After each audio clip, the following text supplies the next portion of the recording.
açtın, yürek sözüm dinlesin kaçmağın.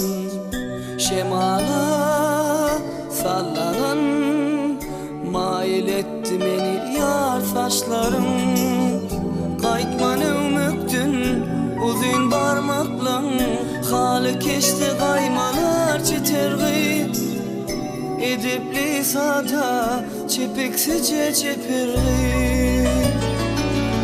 Kaytman ümüktün uzun parmakla, halı keşti kaymalar çitergi.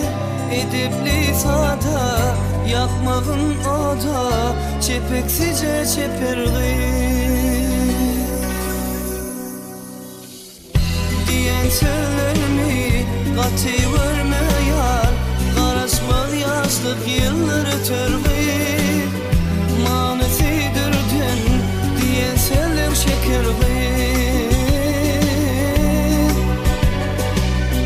Diyen sözlerime katı verme yar, karışmaz yaşlık yılları törgü. Manisidirdin diyen sözler şekerli. Utoncun mehirli, aydını bezer yanakta halim. Anladım, bilmedim, nemelerdi senin arzu hayalin. Gözel görmektin, kıyız yürekten, yürektirde bakışın yeterli. Edipli sada çepeksice çepirgi.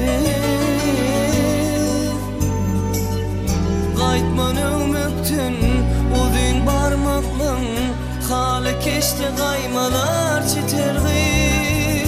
Edipli sada yakmağın oda çepeksice çepirgi. Diyen sözlerimi katı verme yar, karışmaz yaşlık yılları törgü. Manisidirdin diyen sözler şekerli.